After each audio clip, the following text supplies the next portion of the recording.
성경에는 산이 많이 나옵니다. 실제로 있었던 산의 이름이기도 하고 또한 상징적인 의미로도 많이 사용이 됩니다.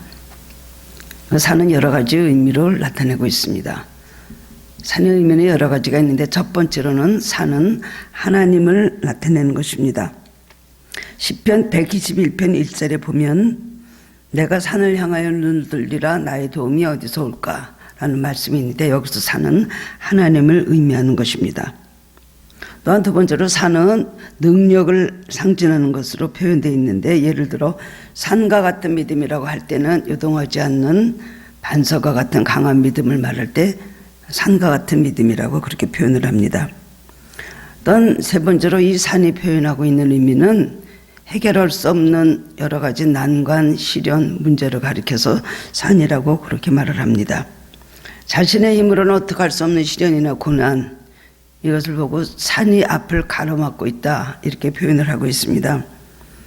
예수님 비유 중에도 산에 관한 말씀이 여러 번 나와 있는데 오늘 본문 마태복음 17장 20절에 보면 너희에게 겨자씨 만한 믿음이 하나만 있어도 이 산을 명하 여기서 저기로 옮겨지라 하면 옮겨질 것이요 또 너희가 못할 것이 없으리라고 말씀을 하셨습니다. 또한 마태복음 21장 21절에 보면 예수님께서 지나가시다가 무화과나무를 보시고 열매를 찾으셨는데 그 무화과나무의 열매를 찾을 수가 없었습니다. 예수님께서는 그 열매 없는 무화과나무를 보시고 다시는 이 나무에서 열매를 맺히지 못할 것이다 이렇게 말씀을 하셨습니다. 그 말씀은 열매 없는 이스라엘, 열매 없는 종교 지도자들을 책망해서 저주하신 말씀입니다. 근데 그 다음날 보니까 예수님께서 저주하신 그 무화과나무가 말라 있습니다. 그 제자들이 깜짝 놀라서 라비오 보소서 저주하신 무화과나무가 말랐나이다. 이상히 여기고 예수님께 물었다 그랬어요. 예수님께서 말씀하시기를 너희에게 믿음이 있고 의심하지 아니하면 이 산더러 들려 바다에 던지려 하여도 그대로 될 것이다. 이렇게 말씀을 하셨습니다. 오늘 본문이나 저주하신 무화과나무에 대해서 하신 그 말씀 모두가 명하여 너희들이 명하여 산더러 명하여 바다로 옮겨져라 하면 그대로 될 것이다. 이렇게 말씀하신 것입니다. 본문을 보면 이 본문은 마가복음 9장에도 나와 있습니다. 간질병으로 고생하는 아들과 그 아버지가 나오는데 그 질병은 그들에게 태산과 같은 그런 어려운 문제였습니다. 지금도 그렇지만 간질병을 그렇게 쉽게 고칠 수 있는 병이 아니지 않습니까? 그래서 아버지가 아이를 데리고 고생을 하면서 키우다가 예수님이 제자들을 찾아왔습니다. 그 말을 듣고는 어떻게 제자들은 좀 고칠 수 있지 않을까 해서 그 아들을 데리고 왔는데 예수님의 제자들은 능력도 없을 뿐더러 어떤 영적으로 준비가 된 것이 하나도 없었습니다. 그래서 그 아이를 고쳐주려고 했지만 장시간 씨름을 해도 고치지 못하고 주변의 사람들에게 아주 조롱을 당하고 있었습니다. 그러나 예수님을 보더니 그 아버지가 말합니다. 뭔가 하실 수 있으면 도와주십시오. 예수님께서 할 수 있거든요. 무슨 말이냐? 믿는 자들에게는 능히 하지 못할 일이 없느니라 말씀을 하시면서 그 귀신을 내쫓아 주셨어요. 말씀 한마디, 명령 한마디로 그 아이의 병을 고쳐주셨다는 겁니다. 마가복음 9장 25절을 보면 예수께서 무리가 달려와 모이는 것을 보시고 그 더러운 귀신을 꾸짖어 이르시되 말 못하고 못 듣는 귀신아 내가 네게 명하노니 그 아이에게서 나오고 다시 들어가지 말라 하시매 귀신이 소리 지르며 나가니 아이가 경련을 일으키게 하고 그 아이가 죽은 것 같이 되어 사람들의 말하기를 죽었다 하나 예수께서 그 손을 잡아 일으키니 이에 일어나니라. 말씀 한마디로 그 아이에게 간질병을 일으키게 하는 그 귀신을 예수님께서 쫓아주시니까 그 아이가 금방 죽은 것 같이 됐다가 금방 다시 깨어나 일어났다는 거예요. 말씀 한마디, 명령 한마디 하시니까 이 아이가 고침을 받았던 것을 알 수가 있습니다. 제자들은 너무나 깜짝 놀랐습니다. 자기들이 그렇게 장시간 씨름을 해도 고치지 못했는데 예수님께서 오셔서 명령 한마디 하시니까 더러운 귀신아 그 아이에게서 나오고 다시는 들어가지 말라. 짧은 문장 아닙니까? 명령하시니까 그 아이의 병이 즉시 고침을 받은 걸 보고 예수님께 여쭙습니다. 예수님, 우리들은 왜 그 귀신을 쫓아내지 못했을까요? 예수님께서 뭐라 그러셨어요? 뭐라 그러셨습니까? 기도 외에는 이런 종류가 다른 것으로는 나갈 수 없다, 그렇게 말씀을 하셨습니다. 기도의 능력, 그리고 또 어떤 기도를 해야 되느냐, 또 기도를 어떻게 그 능력을 평소에 준비하고 그 능력을 받을 수가 있느냐. 제자들과 예수님의 생활의 차이는 거기 있었던 것을 알 수가 있습니다. 그래서 결국 예수님께서 그 병을 고쳐주시면서 놀라고 있는 제자들에게 하신 말씀이, 너희들이 이 산들을 명하여 바다에 던지려 하면 그대로 될 것이요. 이 산은 감람산을 말하는 것이고 바다는 것은 사해를 말하는 것이라고 합니다. 어떻게 산이 옮겨집니까? 저는 이 말씀, 겨자씨 한 알만큼의 믿음만 있어도 산을 들어 옮겨지라 하면 그대로 될 것이다, 그 말씀을 제가 오래전에 생각해 보면서, 나에게는 겨자씨만한 믿음도 없는가?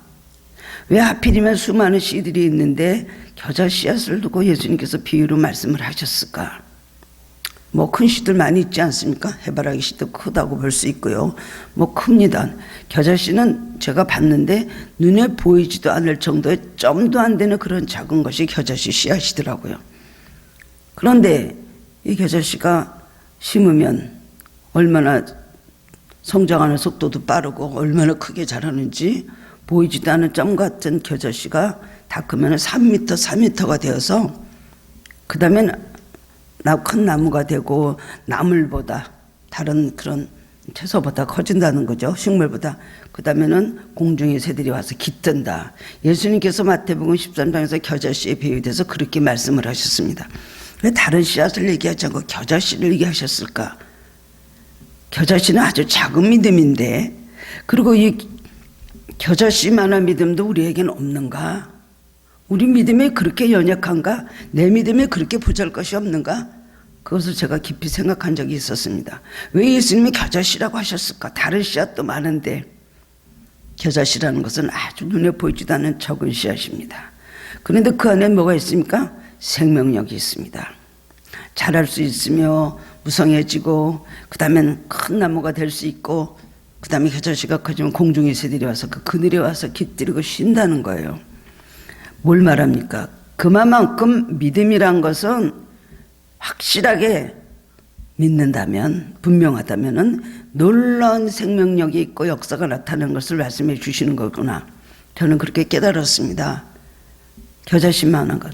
우리 믿음이 보잘것 없고 그렇지만 우리가 확실하게 하나님의 말씀을 믿고 우리의 기도가 이루어진 걸 믿는 믿음을 가지고 있다면 정말 보잘것없는 어린아이와 같은 그런 믿음이라 할지라도 그것이 그대로 이루어진다는 것을 말씀해 주셨다고 깨달았습니다.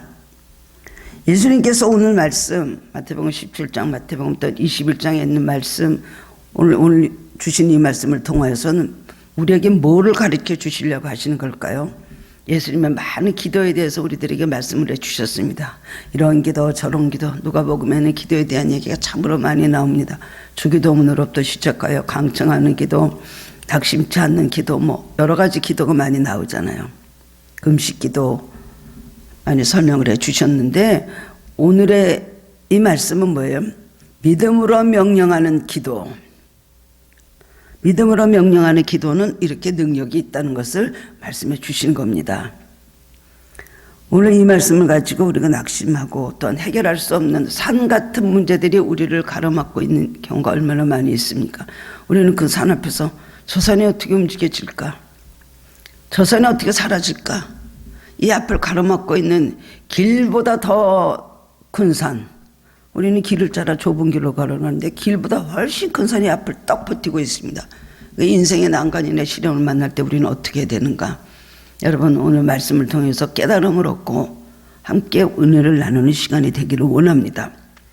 첫 번째로는 믿음의 명령 기도는 우리에게 주신 영적 특권입니다. 우리 그리스도인들, 하나님의 자녀들이 행할 수 있는 영적 특권이에요. 우리들에게만 주신 특권입니다. 왜 그렇습니까? 예수의 이름으로 하는 기도, 예수님 이름의 권세로 하나님 앞에 하는 기도이기 때문에 그만큼 능력이 있고 그것은 예수 이름으로 권세를 가지고 우리는 누구든지 기도할 수 있지 않습니까? 내 이름으로 기도하라. 내 이름으로 기도하면 구하면 뭐든지 시행하리라. 내 이름으로 원하는 대로 구하면 내가 이루리라.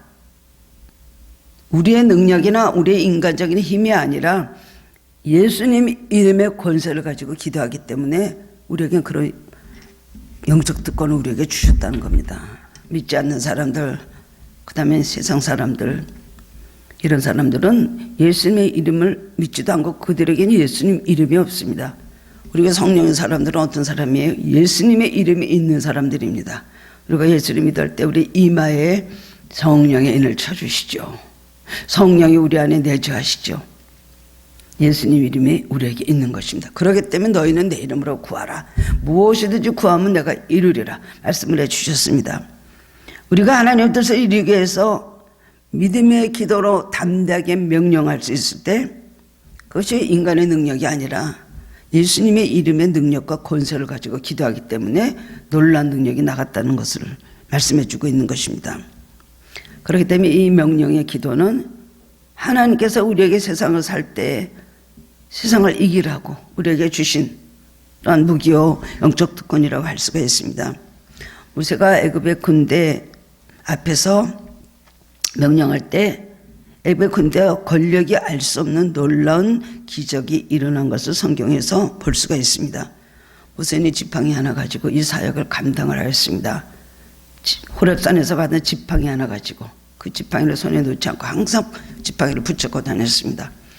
그리고 이 지팡이를 가지고 바로 왕 앞에 가서 이 백성을 놓아라. 우리는 하나님을 광야에서 섬긴다. 사실 가나안으로 가는 거지만 광야에서 섬기려고 간다. 그냥 바로에게 그렇게 말했습니다.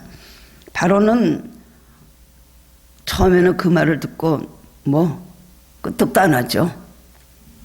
근데 모세는 점점 강도를 높여서 하나님의 이름으로 지팡이를 가지고서 10가지 재앙을 애굽 땅에 일으켰습니다. 그래서 여러 가지 재앙으로 계속해서 이제 재앙을 줘서 바로의 강팍한 목을 꺾는데 바로가 듣지는 않습니다.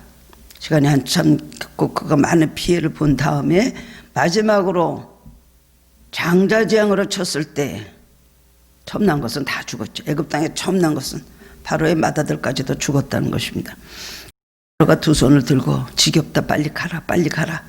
너희만 가는 것이 아니라 가축도 가지고 가고 갖고 있는 거 다 갖고 떠나라. 그랬습니다.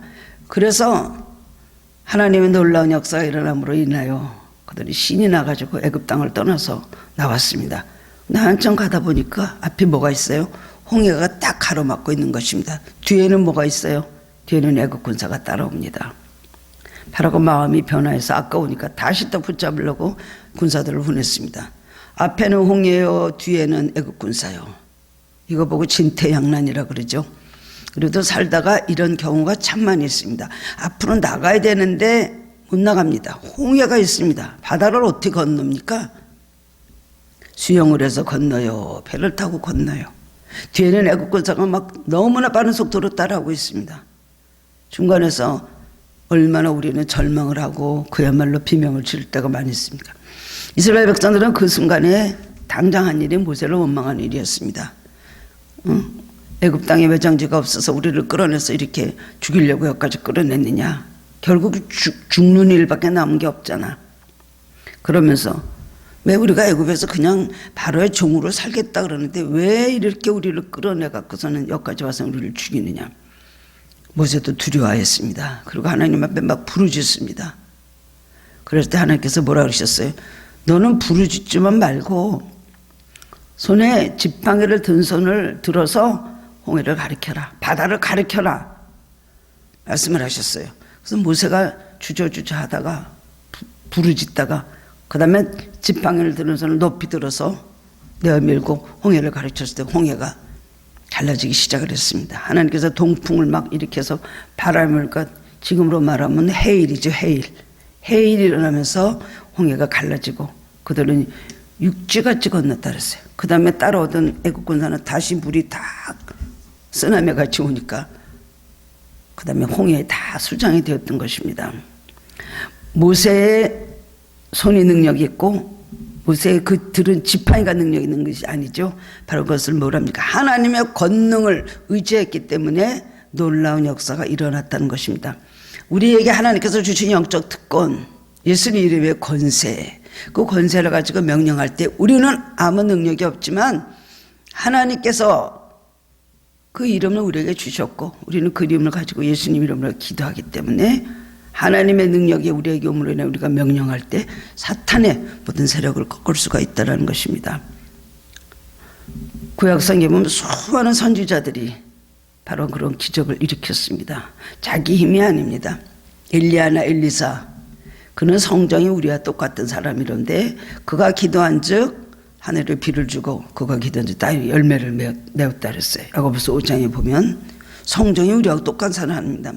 코가 더 많이 있고 눈이 더 많이 있고 대단한 어떤 육체적인 조건을 갖춘 것이 아니잖아요. 그들의 이름에 그들에게 영적 특권을 주신 것을 가지고 사용할 때에 놀라운 역사가 일어났던 것을 말씀해 주고 있는 것입니다. 신약 성경에도 예수님께서 너무나 많은 기적을 행하셨습니다. 전국 복음을 전파하시고 복음을 가르치시고 그다음에 뭐예요? 모든 질병, 연약한 것, 인생의 모든 여러 가지 짐들을 다 짊어지고 그 병을 고쳐주셨습니다. 수많은 기적이 성경에 보면 예수님께서 행하신 기적을 다 기록하면 쌓아둘 곳이 없을 정도로 우리가 알고 있는 성경의 사복음서에 나와 있는 것 말고도 예수님께서 행하신 일이 얼마나 많이 있는지 매경이나 다른 어떤 것을 전승에 내려온 말이면 수많은 기적들이 있습니다. 예수님께서 가나 온유한잔치에 가셔서 물로 포도주를 만드신 것이 첫 번째 공생애도 시작하시기 전에 하신 일이죠. 그는 결혼식 집에서 포도주가 떨어졌습니다. 예수님께서 뭐라 그러셨어요? 예수님께서 처음에는 아직 내 때가 이르지 않았는데 어머니 마리아 보고 왜 나한테 이런 거를 해결하라고 하십니까? 라고 하시다가 그 다음엔 마리아가 시키시는 대로 하라. 그 말을 듣고는 그냥 무조건 그야말로 뭔가를 시키셨는데 그 일이 뭐냐면 하인들에게 도랑아리 6개, 비어있는 도랑아리 6개 물을 채우라고 말씀을 하셨습니다. 그것도 명령입니다. 그 하인들이 그 말씀에 순종해가 그 물을 열심히 갔다가 그 모든 항아리를 다 채웠죠. 악어까지 꽉 채운 다음에 우리가 다 채웠는데 어떻게 할까요? 예수님께서 떠다가 연회장에게 주라. 연회장에 갖다 주니까 정말 맛있는 포도주가 도랑아리 6개 가득 차 있는 것입니다. 근데 다른 집은 처음에 좋은 포도주 내놓고 나중에는 다 포도주가 나쁜 거 나오더구만. 아니 이 집은 어떻게 이렇게 좋은 포도주를 숨겨놔서 있다가 지금 이렇게 주냐고 깜짝 놀라고 하나님께 영광을 돌렸어요. 이것을 보고 제자들이 예수님의 그 하신 일을 믿었다 그랬습니다. 그 기적을 보고. 나병 자를 깨끗해지는 말씀 한마디. 주여 원하시면 제가 깨끗해질 수 있습니다. 나병한 자가 그렇게 말했을 때 예수님께서 내가 원하니 깨끗함을 받아라. 그리고 손을 내밀어 대시니까 그 사람 깨끗이 고침을 받았다 그랬습니다. 맹인에게는 눈을 떠라. 신랑못에 가서 씻으라. 그 다음에 못 듣는 사람에게는 들으라. 그렇게 에바다 하고 외치시니까 그 사람이 귀가 열려서 들었다는 것입니다. 말 못하는 사람이 말을 하게 됐습니다. 중풍병자에게는 일어나 내 자리를 들고 걸어가라. 내가 죄사함을 받았느니라. 예수님의 모든 사역은 다 명령으로 그것을 이루신 것을 볼 수가 있습니다. 명령. 그 귀신들을 내쫓고 꾸짖고 귀신들에게 대해서 명령하니까 귀신들이 다 움직이니까 가는 곳곳마다 기적이 일어난 것입니다. 예수님 거르사 동네에 가셨는데 거기에는 무덤 사이에 그야말로 악령 들어간 사람이 자기 몸을 막 자해하고 벌거벗고 있고 어떤 쇠고랑을 채울 수가 없는 그런 난폭한 사람이 있었다 그랬습니다. 예수님께서 가니까 벌써 그 지방에 있는 귀신들이 예수님을 알아보는 거예요. 그래서 가는 곳곳마다 귀신들이 와서 우리를 멸하려고 여기 오셨습니까? 우리를 무정형으로 보내려고 여기 오셨습니까? 사람들은 예수님이 멸시한 건 모르지만 귀신들은 보고 다 아는 거예요. 그래서 막 이 지방에서 떠나시기를 사람들이 구하고 했던 그런 것들이 다 영적인 그런 역사가 일어난 것입니다. 그러니까 예수님께서 그 광인에게 가서 그 귀신들이 너의 이름이 무엇이냐? 우리는 군대입니다. 군대라고 하는 것은 그때 숫자라면 군대라는 거지, 아니 6천이라는 그런 숫자를 가지고 있다 합니다. 우리가 수가 많음이니이다. 예수님께서 뭐라 하셨어요? 그러니까 귀신들이 말하잖아요. 우리를 명하사 더 저지죄에 들어가게 하십시오. 왜냐하면 쫓겨나거나 무정행으로 가는 걸 아주 막 두려워하잖아요. 예수님께서 그래 돼지떼기 들어가라 허락하시니까 2,000마리의 돼지떼 그 귀신들이 들어가니까 그 돼지들이 다 바다로 몰사해서 다 죽었다는 것입니다. 명령하시니까 뭐랬어? 더러운 귀신아 그 사람에게 나오라. 그리고 돼지떼 들어가라 말씀을 하시니까 군대라는 이름을 가진 그 귀신들이 다 돼지떼에 들어간 거예요. 명령하실 때 이런 놀라운 역사가 일어났습니다. 예수님께서 죽은 지 나흘이나 되는 나사렛 무덤에 가셨죠. 무덤에 가셔서 뭐라 그러셨습니까? 나사로야 나오라. 무덤을 향해서 송장으로 누워있는 그 나사로를 향해서 예수님께서 멀리서 말씀하셨습니다. 가서 뭐 손을 붙잡고 뭐 이렇게 한 것도 아니잖아요. 사람들 코를 막고 저 냄새 나는 데 가서 무엇을 하시려고 저러나 막 민망해하고 막 그러는데 예수님께서 가셔서 나사로에게 나오라. 그때 나사로가 바로 냄새나는 송장이 그냥 배로 다 수족을 동이고 있는 송장이 일어나더니 수의를 입은 채로 벌떡벌떡 일어나서 걸어 나오니까 예수님께서 풀어놔서 다니게 하라 또 명령하셨어요. 그 다음에 무덤에 있는 돌을 먼저 치우라. 문을 막고 있는 돌을 치우라. 두고 나서라 나오라. 풀어놔 다니게 하라. 다 명령입니다. 이것은 사람에게 한 명령이 아니라 사탄에게 하신 명령이라고 할 수가 있습니다. 우리가 오늘 이런 영적 특권을 가지고 할 수 있는 일, 기적이 일어나는 근거는 무엇일까요? 예수님의 그런 권세, 이름의 권세를 우리가 갖고 있기 때문에 우리가 승리할 수 있는 것입니다. 예수님께서 말씀하셨어요. 저자들에게 너희는 나와 같은 일을 하게 될 것이며 나보다 더 큰 일을 하게 될 것이다. 이게 무슨 말인지 얘네가 같겠습니까? 근데 그들이 마가다락방 오순절에 큰 성령을 받고 나니까 그들에게 성령의 권능이 임하니까 어떻게 됐습니까? 그들이 주님보다 더 큰 일을 했습니다. 주님은 뭐 한정된 그 유대 지역에서 사시고 가끔 국경 좀 갔다 오신 일이 있지만 육신의 몸을 지니고 있기 때문에 모든 공간에 제한을 받으셨습니다. 그런데 제자들에게는 성령이 임하니까 그러고 다 떠져서 복음을 전하다 보니까 이곳저곳에 가서 예수님보다 더 많은 사람들에게 더 많은 기적을 일으키고 한 것을 성경에 기록되어 있습니다. 그렇습니다. 우리는 영적인 우리가 능력을 받았기 때문에 바로 영적으로 명령하면 믿음을 가지고 명령하면 그대로 된다는 것입니다. 근데 우리가 이제 성령으로 충만해졌을 때 우리는 예수님의 이름으로 명령하면 역사가 일어납니다. 그렇기 때문에 우리는 믿음으로 명령 기도를 할 수 있는 데까지 믿음이 성장해야 되는 것입니다. 여러분 성령 역사하시고 성령이 안에서 뜨겁게 역사하실 때는요 무의식적으로 그렇게 됩니다. 무의식적으로 명령이 나가고 무의식적으로 분별을 하게 되고 무의식적으로 귀신은 보이지 않지만 보이는 것 같이 입에서 명령하고 내쫓습니다. 성령이 우리 안에 계실 때 마시는 일이 바로 성령의 일을 하는 것입니다. 제가 이 자리에 친하게 지냈던 어떤 원권사님이란 분이 계셨어요. 그분은 정말 너무나 고상하고 예쁘신 분이었습니다. 공부도 명문대 나오신 분인데 저하고는 친하게 지냈지만 영적 세계를 너무나 모르시고 예쁘게 참 그렇게 참 그리스도의 정신으로 참으로 아름답게 사시는 분이셨습니다. 근데 문제가 자꾸만 생기다 보니까 함께 대화를 나누다 보니까 그분에게 이제 이런 그런 신앙에 깨달을 수 있는 길이 열리고 성령의 역사가 그에게 일어나기 시작을 했어요. 아들이 굉장히 어려움을 당하고 나니까 함께 기도를 하다 보니까 이제 권사님이 많은 걸 알아졌습니다. 영의 세계가 있군요. 아 그것이 마귀의 역사군요. 막 깨달았더라고요. 그래서 함께 기도를 하고 또 그 자녀들을 위해서 함께 기도를 하고 그랬습니다. 이 권사님이 남편이 어느 은행의 지점장님이셨는데 뭐 그냥 교회만 다니지 아무 믿음이 없어 착하기만 하신 분이에요. 근데 남편하고 같이 태국으로 여행을 갔다고 합니다. 여인을 갔다 와가지고 저한테 하는 거 얘기예요. 이런 일이 일어났어요. 간증을 하는 거예요. 갔는데 어떤 호텔에 같이 이제 묵었을 거 아닙니까? 뭐 푸켓이나 뭐 그런 파타야 뭐 이런 데로 가셨던 것 같아요. 거기 가가지고 이제 밤에 그렇게 호텔에 이렇게 계시는데, 사실 태국에는 많은 분들이 다녀오신 분들이 굉장히 악령 역사가 강하다고 합니다. 불교권의 나라기도 할 뿐더러 자살의 영들이 그렇게 많대요. 그래서 아침에 자고 일어나면은 막 빌딩 꼭대기에서 쓰러져 있는 자살한 사람들이 이렇게 가만히 같은데 거저 이렇게 싣고 가는 것, 들것을 싣고 가는 것을 여러 번 봤다고 합니다. 그리고 어떤 우리 하늘교 집사님들도 그런 간증하는 걸 제가 들은 적이 있었어요.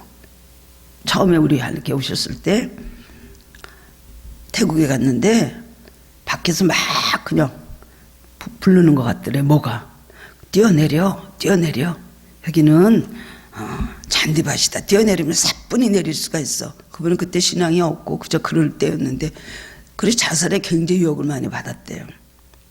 그래서 그걸 참고서는 그 다음에 했었는데, 그 다음날 아침에 보니까 또 떨어져 죽은 그런 사람들이 더러저리 있다. 그렇게 악령이 역사하는 것이죠.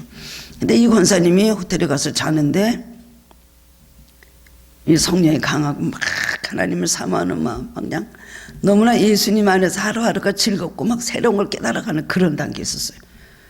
근데 밤에 자고 일어났습니다. 근데 남편이 이렇게 보더니, 여보 당신은 진짜 어젯밤에 멋있더라.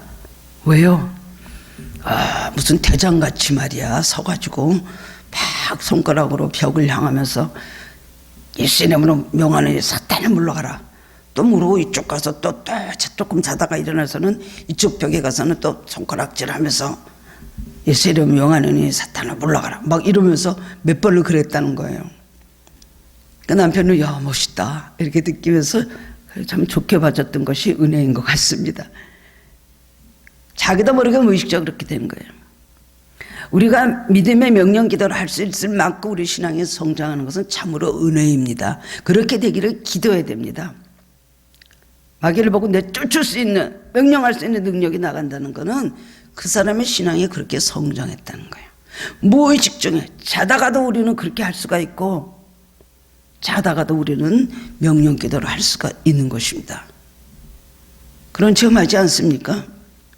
그냥 자다가 가끔 막 그냥 쭈삐쭈삐쭈삐쭈 하는 소리가 나요. 이게 무슨 소린가 하고 보면은 베개에다가 그냥 내 손은 위로 올라가 있고 두 팔이 베개에다가 머리를 두고서는 베개에서 부적부적하고 내 머리를 움직이고 있어요. 그럼 몸은 막 돌아가기 시작을 합니다. 침대 위에서. 이게 무슨 기도를 하고 있는 거예요. 그럼 어떨 때는 어떤 여자 목소리가 자다가 들려요. 어떤 아줌마 소리예요. 내가 가만히 듣고 있으면 이래라 저래라 하는 명령을 하고 있어요. 가만히 보면 저예요. 제 목소리. 명령 기도는 물론 오늘은 이 명령 기도를 배워서 해라, 너희는 이렇게 해라 가르쳐 주신 거지만, 우리가 믿음으로 하는 명령 기도는 무의식적으로 나올 때까지 그렇게 우리 신앙이 성장을 해야 되고 그런 경지까지 이르러야 된다는 것입니다. 너희는 나와 같은 일을 하게 될 것이요 나보다 더 큰 일을 하게 되리라. 예수께서 말씀하신 일이 우리 삶에 이루어지고 또 그러기를 원하신다는 겁니다. 그렇기 때문에 우리가 믿음으로 항상 승리하고 하나님 뜻을 이루고 주께 영광을 돌리기 위해서는 우리 믿음의 명령 기도를 올릴 수 있어야 되는 것입니다. 베드로가 요한하고 성전에 기도하러 올라가다가 성전 미문에 앉았을 때 나면서부터 못 걷고 되니 안전뱅이죠, 쉽게 말해서. 그런 사람을 보게 됐잖아요. 근데 베드로가 그 사람을 딱 보니까 영혼이 너무 불쌍합니다. 성령이 속에서 역사하시니까 뭔가를 해주고 싶은 거예요. 그 안에서 벌써 베드로가 선포했던 그 말이 인간의 말입니까? 인간의 생각으로 한 것입니까? 자기도 모르게 막 나를 보라. 그러니까 이 사람이 쳐다봤죠. 동전을 주려고 그러나 보다. 얼마를 주려고 그러나 이렇게 쳐다볼 때 아주 돈을 바라고 있구만. 은과 금은 내게 없거니와 내게 있는 것은 내게 명하노니 나사렛에 있으면 일어나 걸어라. 성령의 말씀이에요. 성령의 명령인 거예요. 그 베드로의 영적인 그런 마음에 감동이 온 곳, 또 마음으로 저 불쌍하다, 고쳐줘야 돼, 어디까지 저렇게 불행하게 살 것인가, 예수님이 함께 해서 일어날 수 있을 텐데 라는 생각, 그리고 자기도 모르게 입에서 나사렛 예수 이름으로 일어나 걸어라 했던 그 말, 그 다음에 성령이 베드로에게 강하게 역사해서 그것을 명령으로 외치게 했던 것은 거의 동시입니다.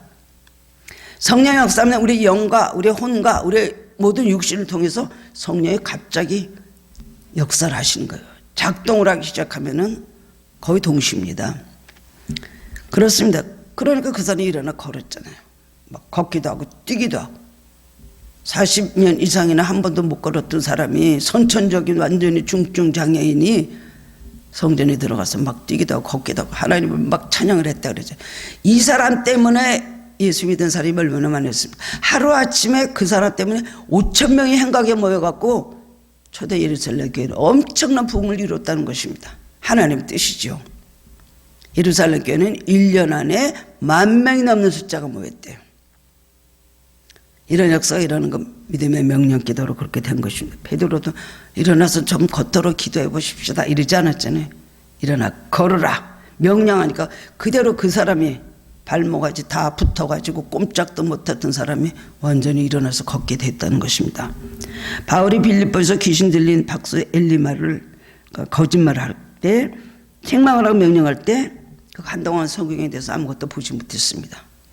베드로가 또 다비다라는 사람이 죽었죠. 선한 일을 많이 했던 사람이었습니다. 그가 죽었을 때 그의 도움을 받았던 과부들이 너무나 많이 울면서 그를 그리워하는 걸 보고 베드로가 다락에 올라가니까 그 다비다가 누워있는 거예요. 죽은 다비다. 그 다비다를, 죽은 다비다를 향하여서 예수님이 일어나 걸어라. 그럴 때 일어나라고 말할 때 일어나서 걸었잖아요. 일어나서 살아났잖아요. 그것이 사도행전에 나와 있는 말씀입니다. 이 권능을 하나님께서 우리에게 주셨습니다. 이 영적 특권을 우리는 사용해야 됩니다. 영적 특권, 하나님께서 우리에게 주신 거구나. 우리는 하나님의 자녀요, 우리는 하나님의 일꾼이요, 하나님의 종이요, 이런 권세를 우리에게 주셨구나. 영적 특권을 우리가 사용해야 되는 마음을 가져야 될 것입니다. 사도행전 1장 8절에 보면 뭐라 그러셨어요? 오직 성령이 너에게 임하시면 너희가 권능을 받고 예루살렘과 온 유대와 사마리아 땅 끝까지 이르러 내 증인이 되리라. 권능을 받고. 성령은 뭐예요? 디나미스, 바로 권능의 권능. 성령의 권능 우리가 받게 되면 우리도 성령의 권능으로 이런 일을 하게 된다는 것을 알고, 여러분 우리는 자부심을 가져야 될 것입니다. 자신감을 가져야 될 것입니다. 두 번째로는 사탄에게 예수 이름으로 명령해야 됩니다. 명령할 대상들이 많은데 그 명령 가지고 사람들에게 막 하나요? 아니죠. 우리는 명령하는 대상이 누굽니까? 우리는 그 뒤에 숨어있는 사탄인 것입니다. 믿음을 가진 사람은 사탄보다 한 수 위에 올라가 있어야 됩니다. 한 수 위에 올라가 있어야 돼요.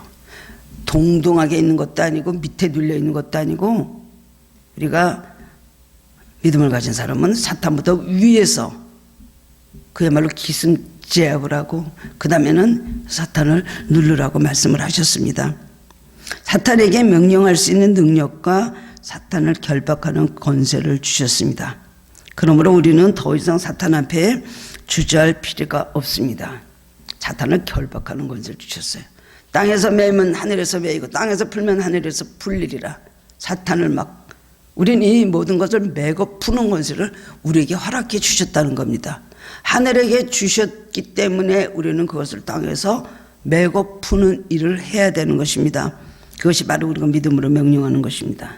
그렇기 때문에 우리는 주저할 필요도 없고 사탄에 그냥 머리를 붙잡고 우리는 승리할 수가 있는 것입니다. 신앙은 증거를 보고 따라가는 것이 아니라 하나님의 능력을 믿고 행동으로 옮길 때 일어나는 것입니다. 행동하지 않고 이루어지는 일은 없습니다. 하나님 말씀에 행동으로 옮겨질 때 기적이 일어나는 것입니다. 그 행동으로 옮기는 것이 뭡니까? 이것이 바로 믿음의 명령 기도라고 할 수가 있습니다. 이어서 6장 20절에 보면 이스라엘 백성들이 여리고성을 함락하는 그런 기사가 거기 나오고 있습니다. 이에 백성은 외치고 제사장들은 나팔을 불매 백성이 나팔 소리를 듣는 동시에 크게 소리질러 외치니 성벽이 무너져 내린지라 백성이 각기 앞으로 나아가 성에 들어가서 그 성을 취했다 라고 기록되어 있습니다. 이스라엘 백성은 하나님께서 여호수아에게 주신 명령대로 여리고성을 이제 돕니다. 하루에 한 번씩 돌아라. 유교를 6번 돌았습니다. 그 지금 마지막 7일에는 7번을 돌아라 말씀을 하셨습니다. 다 지치고 피곤한 그들, 발가락이 정말 물집 잡히고 다 터졌을 그들, 사막에 40년 동안에 그렇게 지쳤는데 또 여리고에 대해서 또 걷기 시작을 합니다. 그러는데 마지막 날에 7번 돌으라고 하는 건 정말로 순종하고 정말로 인내하는 모습을 보이는 것 아닙니까? 우리 그리스도인들에는 발의 힘이 주어져 있습니다. 발의 힘이 굉장히 주어져 있는 것입니다. 그런데 사람들은 의심을 했을 것입니다. 더러 어떤 사람은 아니 돌기만 한다고 뭐가 어떻게 돼? 무슨 그래도 어떻게 해서든 작전을 짜가지고 무기를 그래도 어떻게 해서 우리가 싸움을 해야 될 것 아니야? 뭐 이것도 작전이야? 저 여사 머리가 어떻게 된 거 아니야? 아 참 이상하다 라고 했을 사람들도 있었을 것입니다. 그런데도 순종을 하고 무조건 이제 행동으로 옮겼습니다. 순종이라는 건 알고 머릿속에 기억하는 것이 순종이 아닙니다. 그렇게 해야 되겠다는 결심이 순종이 아닙니다. 순종은 실제적으로 행하는 것입니다. 순종을 하도록 준비하는 것이 그것이 우리가 마음속에 품고 있고 시간만 보내면 그 순종이 아닙니다. 95% 이상의 준비라고 할지라도 5%의 순종이 100%를 승리할 수 있도록 만드는 것입니다. 그렇기 때문에 마음에 그렇게 해야지. 그렇게 하는 걸 알고 있어. 근데 잘 안 된단 말이야. 이것은 순종이 아니에요. 뭐 준비만 하다가 끝나는 인생이라고 할 수가 있습니다. 마음 먹다 끝나는 인생이라고 할 수가 있습니다. 그래서 그때부터 이제 막 돌기만 하면서 그 다음에는 하나님의 목소리는 하나님께서 어떻게 하셨지? 다 7번을 13번을 돌았습니다 했을 때에 제사장이 나팔을 불었어요. 나팔을 불 때 너희들 성벽을 향해서 막 소리로 크게 외쳐라. 함성을 질러라. 그랬을 때 이스라엘 백성이 소리를 크게 질르면서 외칠 때 지진이 나서 무너져 내렸어요. 그것도 하나님께서 이렇게 하라 저렇게 하라, 또 여호수아가 그대로 저는 이렇게 하라 저렇게 하라, 그 말씀대로 순종할 때 놀라운 역사 일어났던 것을 알 수가 있습니다. 우리 삶에 수많은 여리고들이 있습니다. 보이지 않는 여리고, 서동 눈에 보이는 가정의 여리고, 자기 자신의 여리고, 질병의 여리고, 물질의 여리고, 자식들의 여리고, 직장의 여리고, 국가적인 여리고 얼마나 많이 있습니까? 믿음으로 우리는 주신 명령 순종할 때에 그것이 무너지게 되어 있는 것입니다. 마태복음 16장 18절에 보면은 베드로에게 예수님께서 이렇게 말씀하셨습니다. 너는 베드로라. 내가 믿음의 반석에 이 반석에 내 교회를 세우리니 은배 권세가 이기지 못하리라 하셨습니다. 은배 권세는 뭡니까? 지옥의 권세, 마귀의 권세라고 할 수가 있죠.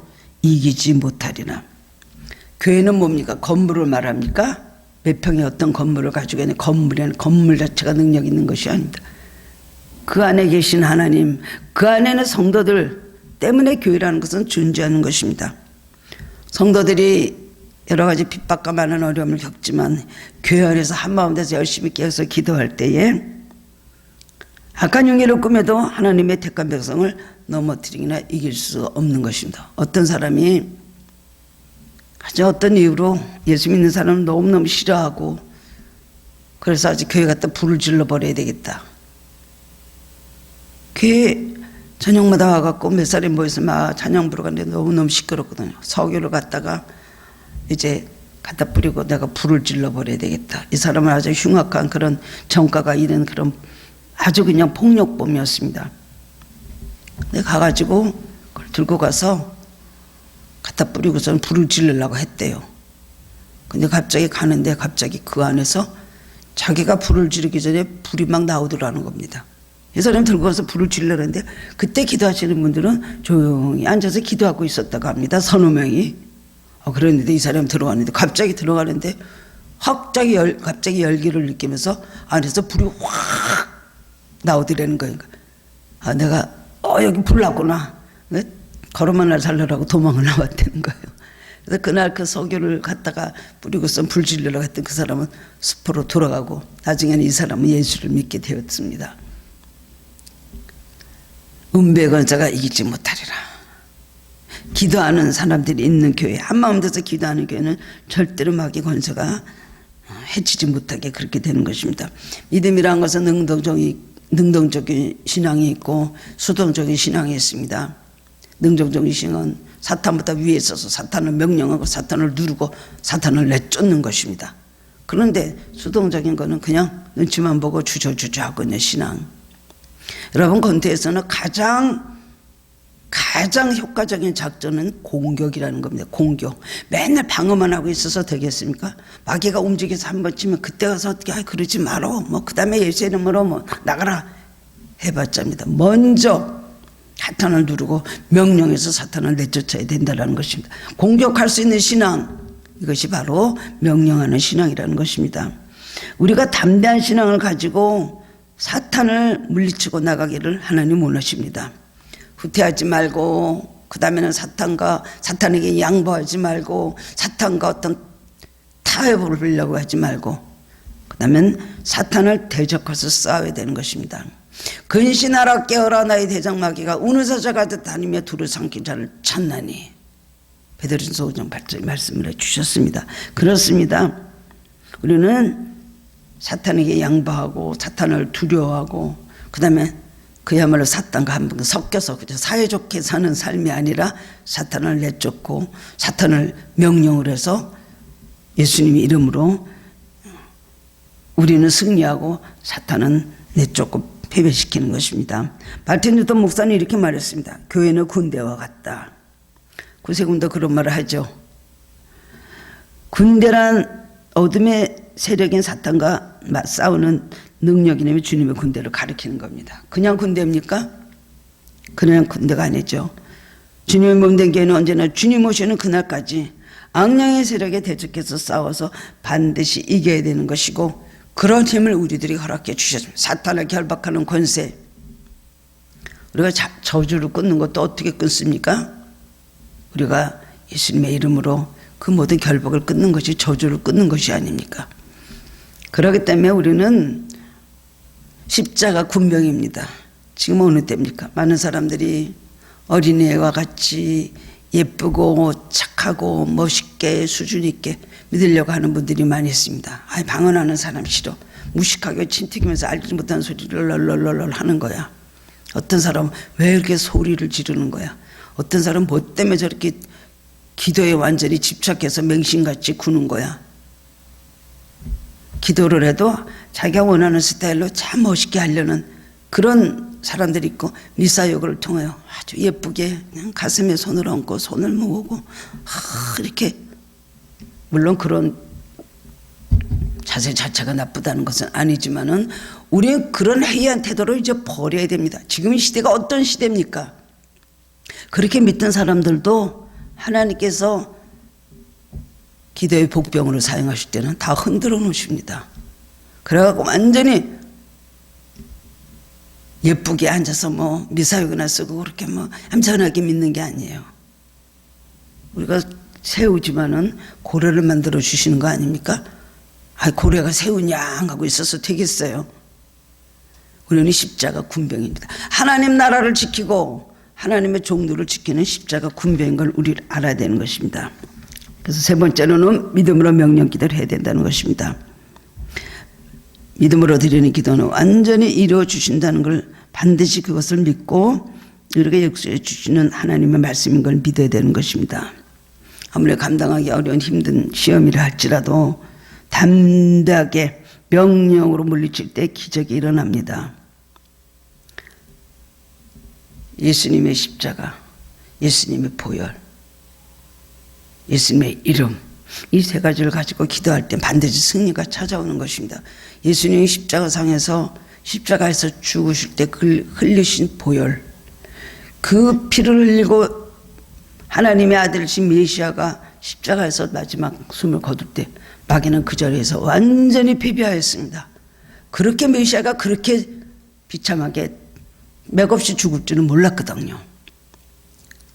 예수님의 십자가는 완전히 승리한 것 아닙니까? 예수님의 십자가, 보혈, 예수님의 이름, 우리가 가서 기도할 때는 귀신들은 다 쫓겨나가게 돼 있는 것입니다.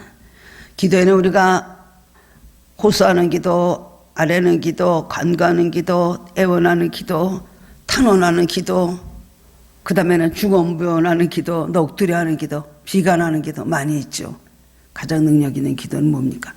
명령 기도입니다.